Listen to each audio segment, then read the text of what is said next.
ng leverage imbes na nagpapahirap sa'yo. Magbabahagi rin kami ng idea kung paano gawing digital ang normal na negosyo gaya ng sari-sari store, i-compound ang maliliit na habits at i-dominate ang niche markets. Ihanda na ang iyong kape at isuot na ang iyong earphone. Kung handa ka na, simulan na natin. Aral number 1 ang times 10 mindset shift. Malamang sanay ka sa kwentuhan sa palengke na kapag gusto nating kumita ng mas malaki, ang unang naiisip natin ay magdagdag lang ng kaunting oras sa pagtatrabaho o magbenta ng ilang piraso pang gulay o isda. Ang tawag dyan ay incremental thinking or ang mabagal na 2 times mindset kung saan konting kembot lang ang binabago natin. Pero ang totoo, pagod na pagod ka na nga pero parang barya pa rin ang nadagdag sa bulsa mo. Sabi sa librong 10 times is easier than 2 times ni Dan Sullivan, mas madali raw mag-isip ng 10 times kaysa magtiyaga sa 2 times. At kung ilalapat natin ito sa buhay ng isang tindera sa palengke, hindi ito tungkol sa pagtitinda ng mas maraming oras hanggang sa magkasakit ka.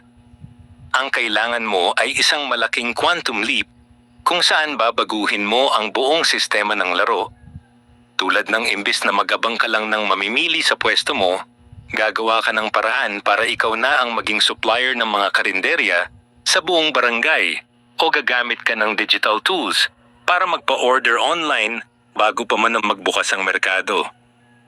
Kapag 10 times ang mindset mo, hindi ka lang basta nagpaparami ng benta, kundi naghahanap ka ng paraan kung paano mapapadali ang proseso gamit ang mas matalinong diskarte dahil tinatanggal mo ang 90% ng mga bagay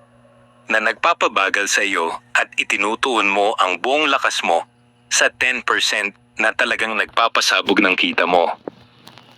Tingnan natin ang utak natin dahil madalas tayong matrap sa tinatawag nating sapatos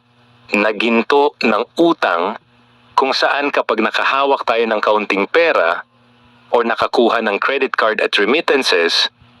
ang unang pangarap natin ay bumili ng mamahaling gamit para magmukhang mayaman sa kapitbahay. Rewire natin ang utak natin, mga ka-daily, mula sa ganyang destructive mindset patungo sa pagtuklas ng totoong gold mine ng opportunities na nakatago sa paligid natin, gaya na lang ng ginawa ng isang OFW na imbis na mapuno ang balikbayan box na mga tsokolate at imported na sabon para ipamigay ng libre,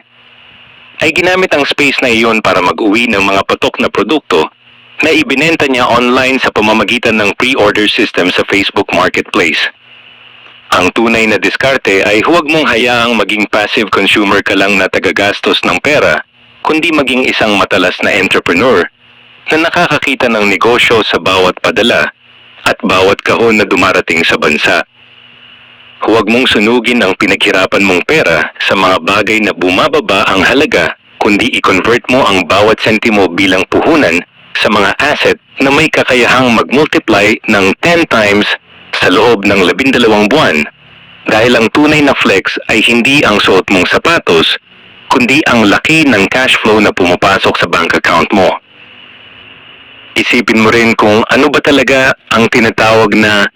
unique ability o ang sarili mong superpower na biniyayaan sa iyo ng may kapal,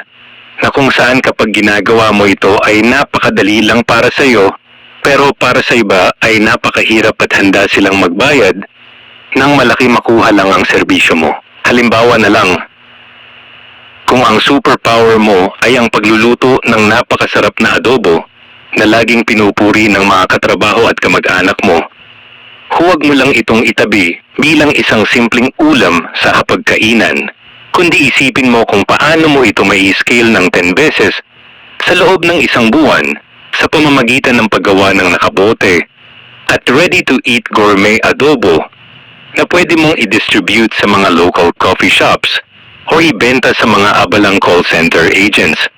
Huwag mong limitahan ang sarili mo sa pagiging isang ordinaryong kusinero, kundi tingnan mo ang sarili mo bilang isang creator ng isang food brand na pwedeng mag-dominate sa merkado kapag nilagyan mo ng tamang marketing at packaging. Ang pag-scale ng 10 times ay nangangahulugan na hindi mo na lang basta iluluto ang ulam kundi gagawa ka ng sistema kung paano ito mapaparami nang hindi nababawasan ang kalidad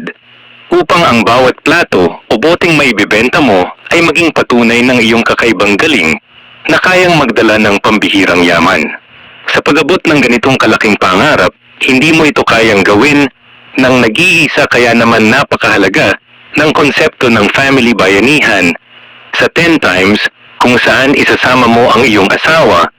mga anak, at buong pamilya sa iyong financial goals nang hindi mo sila ginagawang pabigat o nagiging stress sa buhay nila. Inspirado ito sa holistic Filipino wealth wisdom na nagtuturo na ang pamilya ay dapat maging katuwang sa pag-unlad at hindi tagaubos ng iyong kabuhayan. Kaya naman mauupo kayo sa isang seryosong usapan upang ipaliwanag sa kanila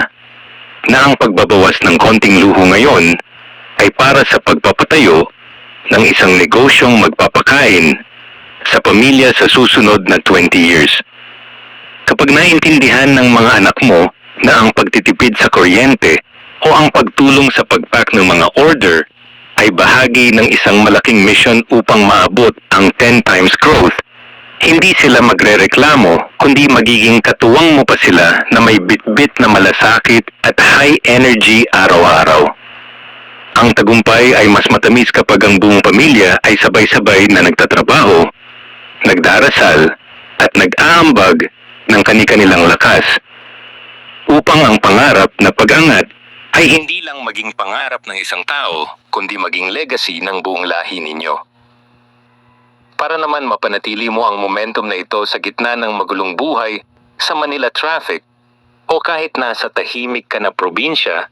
kailangan mo ng isang daily 10 times ritual na magpapanatili ng focus mo sa gitna ng ingay at distractions ng mundo. Gumamit ka ng isang simpleng journaling technique mula sa libro, kung saan tuwing umaga, bago pa man mag-umpisa ang ingay sa labas, ay isusulat mo ang 3 na pinakamalalaking action na gagawin mo sa araw na iyon na may direktang epekto sa pagpaparami ng iyong kita ng 10 times, at sa gabi naman ay itatala mo kung ano ang mga natutunan mo at paano mo pa mapapahusay ang iyong diskarte.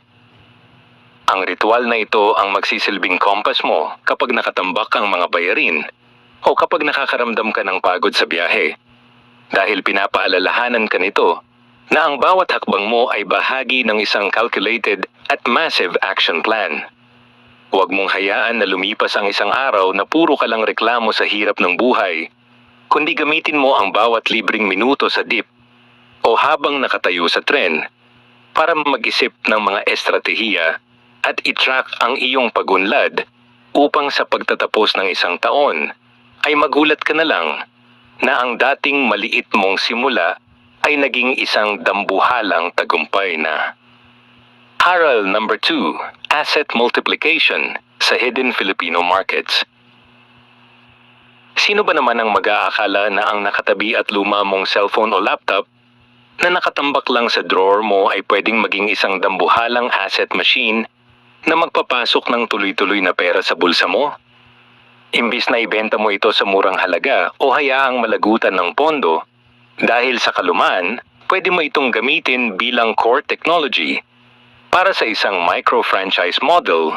sa sarili mong barangay, kung saan mag-aalok ka ng mga digital services tulad ng loading station, bills payment hub, o kaya ay encoding at printing center para sa mga estudyante at maliliit na negosyo sa paligid ninyo. Ang kailangan mo lang gawin, mga ka-daily, ay humanap ng isang mapagkakatiwalaang kamag-anak o kapitbahay na walang trabaho, ipagamit sa kanila ang device na ito at maghatian kayo sa profit ng may malinaw na sistema ng transparency at sipag.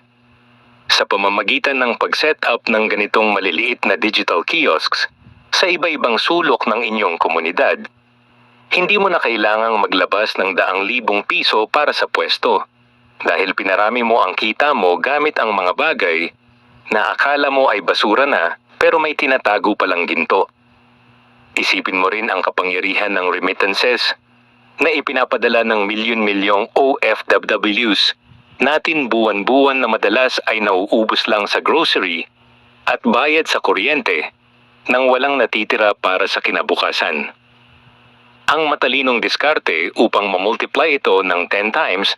ay sa pamamagitan ng cross-border arbitrage, kung saan gagamitin mo ang pondo para bumili ng mga sikat at in-demand na produkto mula sa bansa kung saan nagtatrabaho ang iyong kapamilya, tulad ng trending na Korean skincare o mga high-quality Japanese gadgets. At ibebenta ito dito sa Pilipinas na may malaking margin. Dahil direktang nakukuha ng pamilya mo ang mga supply sa mababang presyo sa abroad